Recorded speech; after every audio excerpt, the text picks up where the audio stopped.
J'aimerais rajouter un point sur les raisons du développement et de la reproduction du néolibéralisme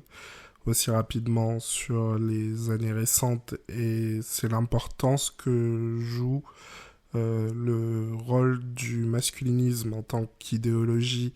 intrinsèque au néolibéralisme, mais aussi en tant qu'idéologie se développant de manière indépendante à travers le monde,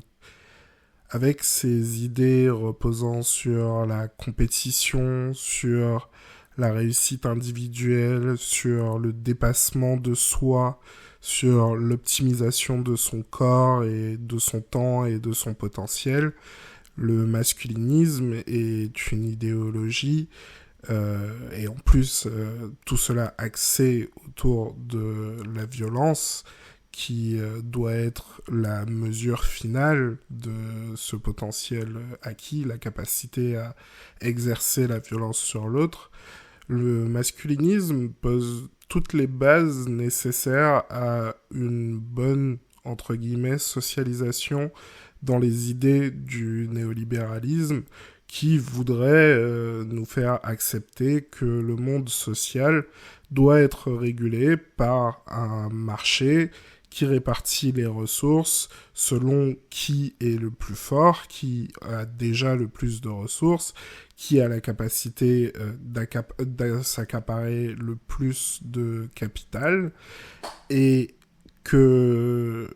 cette volonté de classer les entreprises au début, puis les personnes selon leur potentiel, et de valider ce classement, de valider qui serait une personne qui a réussi ou pas, est une manière d'essentialiser les groupes et les hiérarchies auxquelles on appartient, en fait. Donc, le masculinisme, parce que il est une idéologie de la compétition, de l'écrasement du plus faible globalement, parce que c'est une idéologie aussi qui repose sur le fait de défendre une masculinité traditionnelle, fantasmée, qu'elle soit européenne dans des traditions guerrières, vikings, des croisades, ou même chez les hommes racisés, avec l'idée qu'on serait des descendants de rois conquérants, etc. Ce sont des visions et des discours qui, en réalité, sont des simples traductions pour une autre approche de la même idée d'un marché concurrentiel où tout se règle par la compétition et qui a la capacité d'accumuler le plus de capital en réalité. Et c'est parce que le masculinisme a la capacité de se répandre aussi facilement à travers les sociétés qui sont touchées par la colonialité, c'est parce qu'il peut se reproduire sous différents discours qui en fait cachent les mêmes dynamiques de pouvoir, qu'il est un véhicule particulièrement efficace et utile pour le néolibéralisme pour pouvoir atteindre un statut hégémonique aujourd'hui. C'est pour cela que on retrouve Emmanuel Macron en train de se mettre en spectacle, en train de faire de la boxe ou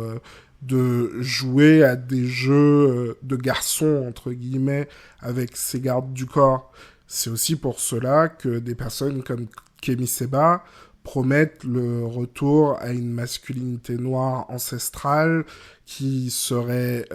descendante de rois et guerrière et remplie de prestige, et que derrière ces personnes vient exactement l'ensemble du package néolibéral,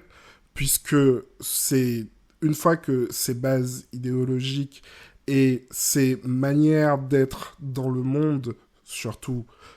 sont ancrées dans une société, cette société est plus sensible au développement de l'ordre néolibéral. Donc, il me semble important de rappeler que en tant que dominant sur l'axe du genre,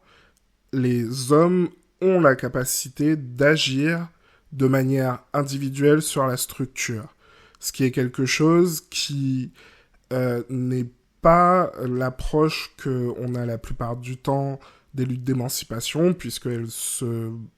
elles se construisent de manière collective. Et d'ailleurs, ce serait mieux que ces actes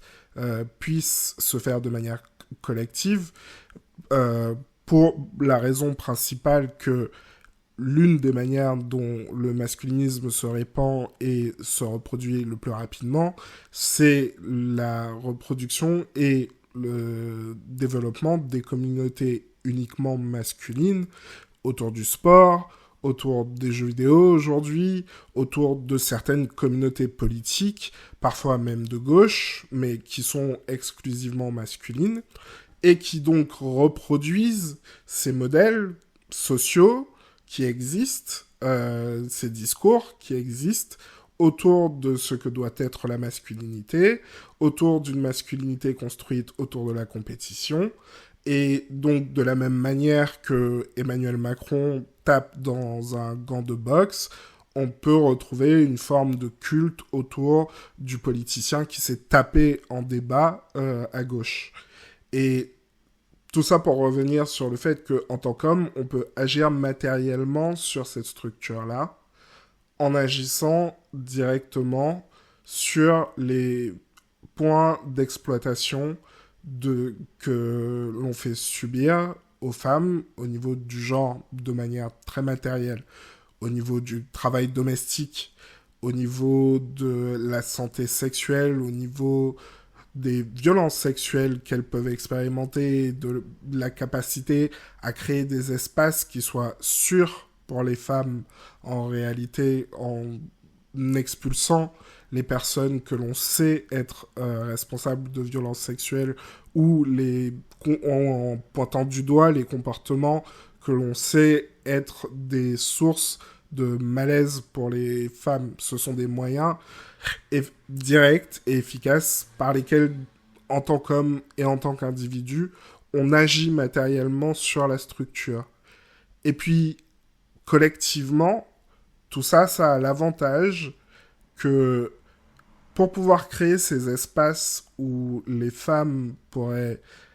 exister et s'insérer, puisque ce qui permet réellement de lutter contre le développement du masculinisme, ça serait pas simplement la mixité et l'insertion des hommes dans des espaces traditionnellement féminins, mais réellement l'insertion de femmes dans des espaces traditionnellement masculins. C'est ça qui voudrait dire que les interactions sociales sont plus saines au sein de ces espaces. Eh bien,